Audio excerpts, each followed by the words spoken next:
할렐루야. 오늘은 시편 35편을 묵상하는 날인데요. 함께 35편 표준 세번역 버전으로 읽어드릴 텐데요. 함께 읽겠습니다. 주님, 나와 다투는 자와 다투시고 나와 싸우는 자와 싸워주십시오. 큰 방패와 작은 방패를 잡으시고 일어나 나를 도와주십시오. 창과 단창을 뽑으셔서 나를 추격하는 자들을 막아주시고 나에게는 내가 너를 구원하겠다 하고 말씀하여 주십시오. 내 목숨 노리는 자들을 부끄러워 무색해 하시고 나를 해치려는 자들도 뒤로 물러나 수치를 당하게 하여 주십시오. 그들을 바람에 날리는 겨처럼 흩으시고 주님의 천사에게서 쫓겨나게 하여 주십시오. 그들이 가는 길을 어둡고 미끄럽게 하시어 주님의 천사가 그들을 추격하게 해 주십시오. 몰래 그물을 치고 구덩이를 파며 이유 없이 내 생명을 빼앗으려는 저 사람들에게 멸망이 순식간에 닥치게 하시고 자기가 친구물에 자기가 걸려서 스스로 멸망하게 해주십시오. 그때에 내 영혼이 주님을 기뻐하며 주님의 구원을 크게 즐거워할 것이다. 주님, 주님과 같은 분이 누굽니까? 주님은 약한 사람을 강한 자에게서 건지시며 가난한 사람과 억압받는 사람을 약탈하는 자들에게서 건지십니다. 이것은 나의 뼛속에서 나오는 고백입니다. 거짓 증인들이 일어나서 내가 알지도 못하는 일을 캐묻는구나. 그들이 나에게 선을 악으로 갚다니, 내 영혼을 이토록 외롭게 하다니. 그들이 병들었을 때에 나는 굵은 배 옷을 걸치고 나를 낮추어 금식하여 기도했건만, 오, 내 기도가 응답되지 않았더라면 더 좋았을 텐데. 친구나 친척에게 하듯이 나는 그들의 아픔을 함께 아파하고 모친 상을 당한 사람처럼 상복을 입고 몸을 굽혀서 애도하였다. 그러나 정작 내가 환난을 당할 때에 오히려 그들은 모여서 기뻐 떠들고 폭력배들이 내 주위에 모여서는 순식간에 나를 치고 쉴 새 없이 나를 찢었다. 장애자를 조롱하는 망령된 자와 같이 그들은 나를 조롱하고 비웃으며 나를 보고 이를 갈았다. 주님, 언제까지 보고만 계시렵니까? 내 목숨을 저 살인자들에게서 건져 주십시오. 하나밖에 없는 이 생명을 저 사자들에게서 지켜 주십시오. 나는 큰 회중 가운데서 주님께 감사를 드리며 나는 수많은 백성 가운데서 주님을 찬송하렵니다. 거짓말장이 원수들이 나를 이겼다면서 기뻐하지 못하게 해주십시오. 까닭 없이 나를 미워하는 자들이 서로 눈짓을 주고받으며 즐거워하지 못하게 해주십시오. 그들은 평화에 대해 말하는 법이 없습니다. 평화롭게 사는 백성을 거짓말로 모해합니다. 그들은 입을 크게 벌려 하하 웃으면서 우리가 두 눈으로 그가 저지르는 잘못을 똑똑히 보았다 하고 위증합니다. 주님, 주님께서 친히 보셨으니 가만히 계시지 마십시오. 주님 나를 멀리하지 마십시오. 나의 하나님, 나의 주님 분발하여 일어나셔서 재판을 여시고 시비를 가려 주십시오. 주님, 나의 하나님, 주님의 공의로 나에게 공정한 판결을 내려 주십시오. 그들이 나를 이겼다고 하면서 기뻐하지 못하게 해 주십시오. 그들이 마음속으로 하하 우리의 소원이 이루어졌구나 하고 고소해하지 못하게 해 주십시오. 드디어 우리가 그를 삼켜버렸지 하고 말하지도 못하게 해 주십시오. 나의 불행을 기뻐하는 저 사람들은 다 함께 수치를 당하고 창피를 당하고 말 것이다. 나를 보고서 우쭐대는 저 사람들은 수치와 창피를 당할 것이다. 그러나 내가 받은 무죄 판결을 기뻐하는 자들은 즐거이 노래하면서 기뻐할 것이다. 그들은 쉬지 않고 주님은 위대하시다. 그를 섬기는 사람에게 기꺼이 평화를 주시는 분이시다. 하고 말할 것이다. 내 혀로 주님의 의를 선포하겠습니다. 온종일 주님을 찬양하겠습니다. 아멘. 오늘 시편 35편 말씀이 좀 길었어요. 다윗이 진짜 할 말이 많았던 것 같아요. 얼마나 억울하고 분이 나고 화가 나고 배신감에 치를 떨었으면 이렇게 35편 말씀을 기록할 수 있었을까라는 생각이 드네요. 이 시편 35편의 배경이 되는 말씀, 뭐 어떤 배경이 되는 사건들이 있는지 우리는 뭐 잘 알지는 못해요. 여기 기록돼 있지 않으니까. 근데 다윗의 인생을 보면은 배신 엄청 당했죠. 제일 큰 배신이 뭡니까? 네, 압살롬이죠. 자기 자식이 자기를 향하여 칼을 겨누고 죽기를 바라면서 모반을 일으키고 왕권을 찬탈하기 위하여 다윗을 어렵게 만들었죠. 그때 이제 압살롬의 세력을 만들 때에 다윗과 함께 그 이스라엘 왕국을 세우고 함께 모든 전쟁의 승리를 가져고 왔었던 아히도벨. 그는 어떤 사람이었어요. 정말 유비한테 제갈공명이 있었다면은 다윗에게는 아히도벨이 있었단 말이에요. 아히도벨이 정말 다윗이 왕이 되는 데 있어서 1등 공신이었죠. 그런데 그가 다시 돌이켜서 이제는 압살롬에게 붙어서 다윗을 죽이고자 그렇게 막 애를 쓰는 사람으로 바뀌었잖아요.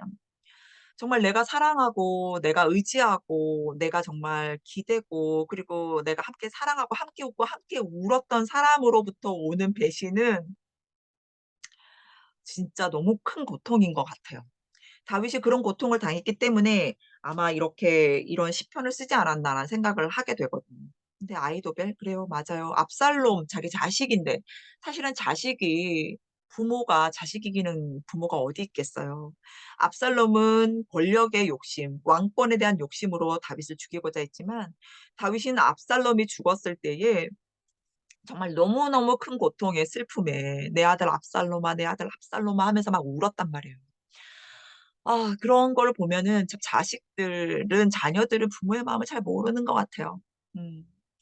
부모의 마음을 어떻게 알 수 있을까요? 정말 하나님을 깊이 만나고 하나님을 정말 뜨겁게 사랑하고 만나게 되고 자기 자신을 용서하고 자기 자신을 사랑하고 그리고 자기 자신과 화해한 사람이 결국에는 자식이 인제 부모를 사랑할 수 있게 된다. 그런 생각이 또 들기도 하거든요.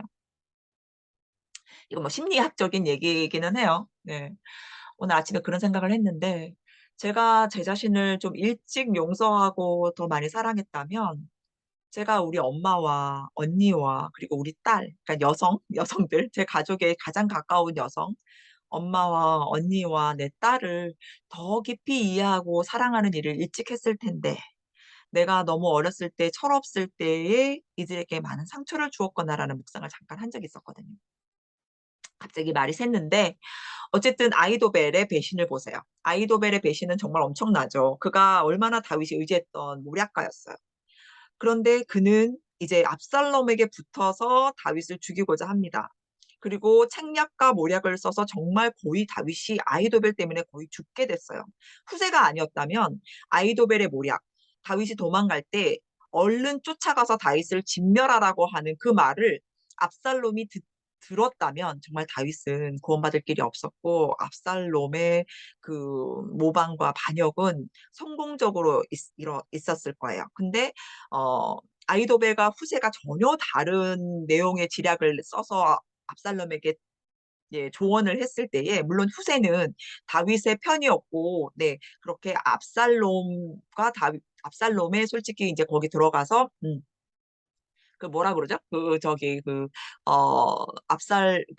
이중첩자처럼 네 이중첩자처럼 그렇게 압살롬의 좀 흔들고 압살롬의 계략을 그리고 다윗에게 압살롬의 어떤 계획들이라든지 이런 것들을 전달하는 그런 첩자 역할을 했기 때문에 네 후세의 말을 더 좋게 들었던 것도 하나님이 하신 거겠죠. 아이도벨은 그렇게 지략가였어요. 근데 그 얘기를 듣지 않고 결국엔 아이도벨은 자신의 고향으로 가서 자살을 하죠. 이 아이도벨은 또 밧세바의 할아버지였다는 얘기도 해요. 그만큼 이 다윗이 이를 이 아이도벨을 의지했을 텐데 얼마나 정말 배신감에 치를 떨었을까 이런 생각을 하게 되는데요. 여러분들도 그런 배신감의 경험들 한 적이 있었나요? 가장 가까운 친구라고 생각했던 사람들이 등을 돌리고 그리고 믿었던 사람들이 나에게 욕을 하고 그리고 없는 얘기들을 지어내면서 시기 질투하면서 내가 죽기를 바라는 그런 경험을 해본 적이 있나요? 저는 그런 경험을 해본 적이 있거든요.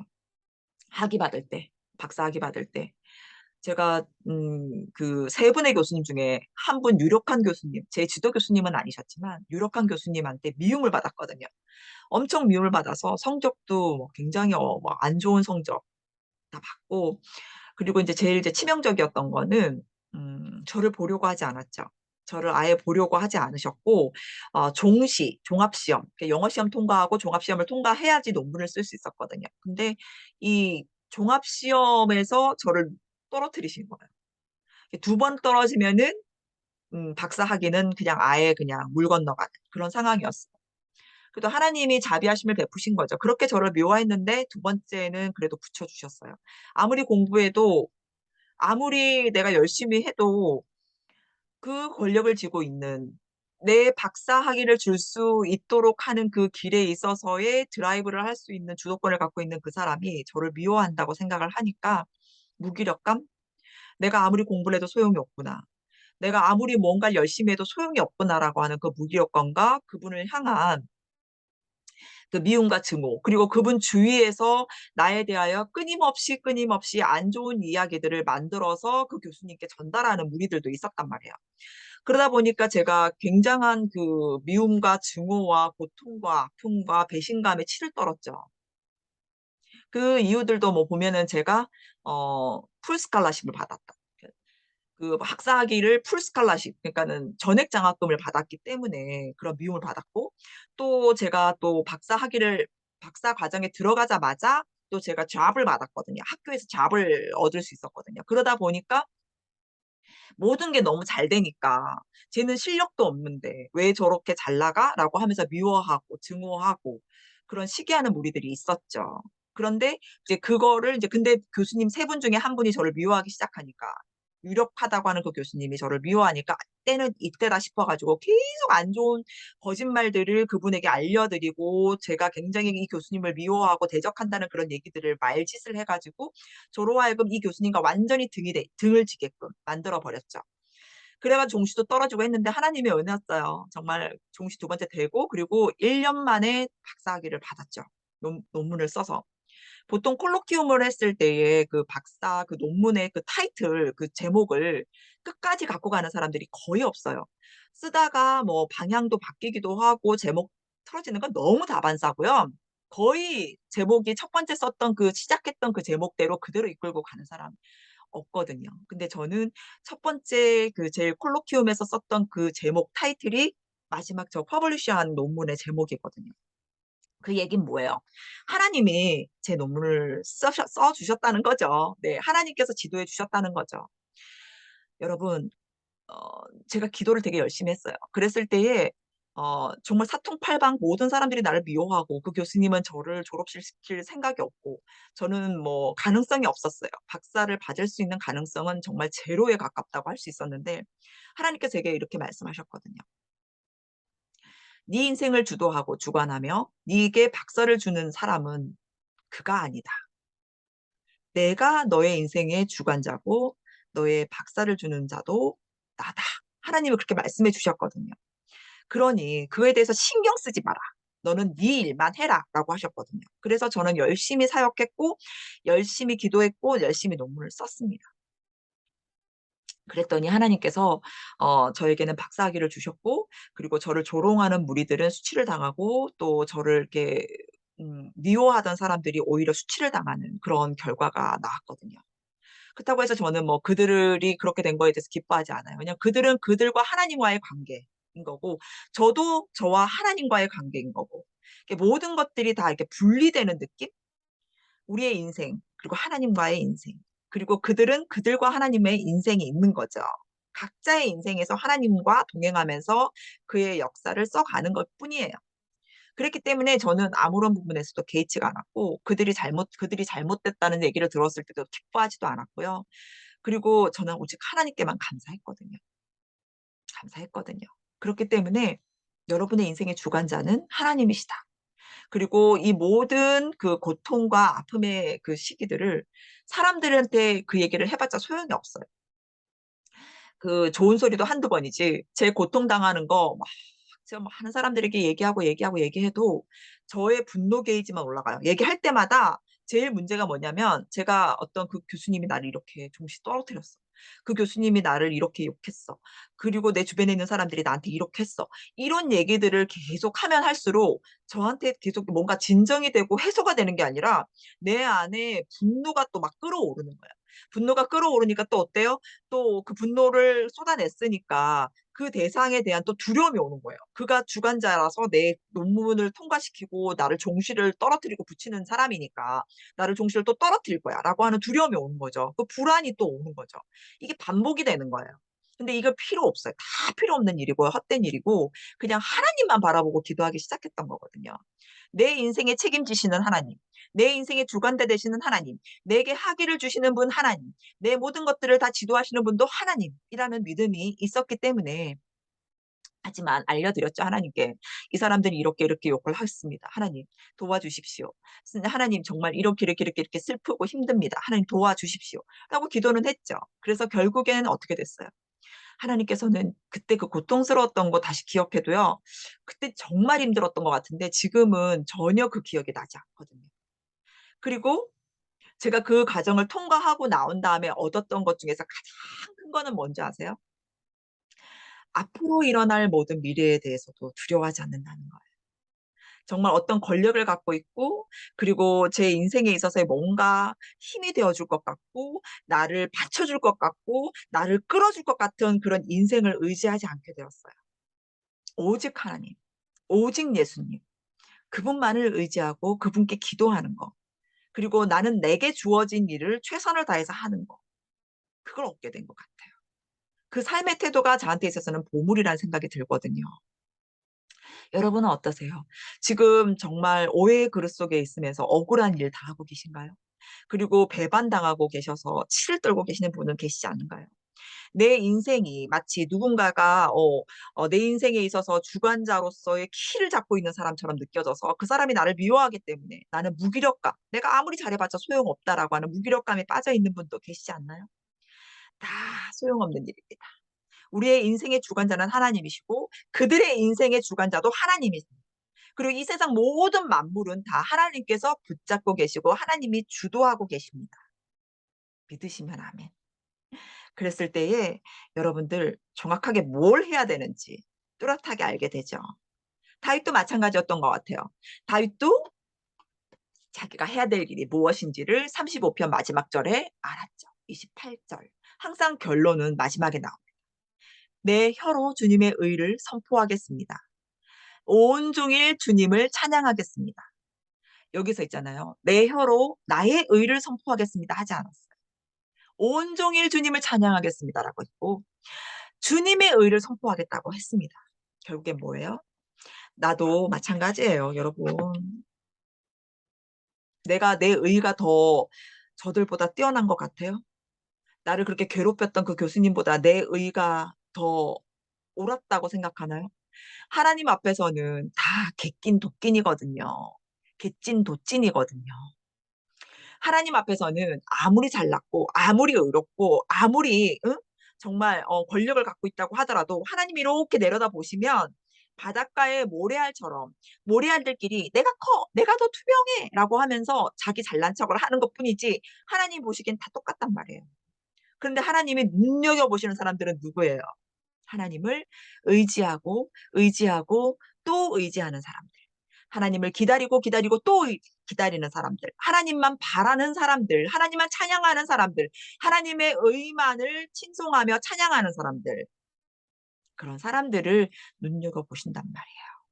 이 먼지와 같은 인생을 굽어 살피시고 저 참새보다도 더 귀히 여겨 주신다는 말이죠. 여러분, 여러분들도 이 다윗처럼 정말 고통당하고 있는 시간에 하나님 앞에 다 아뢰세요. 사람들한테 막 친구들한테 뭐 아는 그 같이 논문 쓰는 친구들한테 그런 얘기하지 마세요. 그랬다가는 그 소리 다 그 교수님 귀에 들어갑니다. 그러면 또 불안해지고 그 반복이에요. 분노와 불안을 오르락내리락 하면서 반복하는 거 이제 그만하시고 그들의 인생 다 하나님께 맡겨 드리고 나의 인생도 하나님께 맡겨 드리면서 내가 할 일만 열심히 하면서 살면 됩니다. 여러분, 주님께서 여러분을 사랑하세요. 그리고 반드시 승리하게 하시고 그 모든 고통스러운 기억 하나도 나지 않게 돌보아 주십니다. 아멘. 기도하겠습니다. 하나님 감사합니다. 우리의 인생은 주님의 것입니다. 그리고 모든 사람들의 인생도 주님의 것입니다. 하나님께서 굽어 살피시는 인생은 나 잘났다, 내가 의롭다 그렇게 말하는 사람들이 아니라 정말 하나님을 의지하고 또 주님을 찬양하며 하나님의 의를 노래하는 사람들입니다.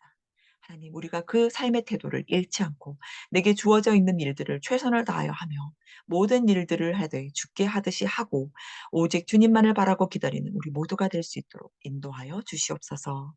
예수님의 이름 받들어 기도드립니다. 아멘.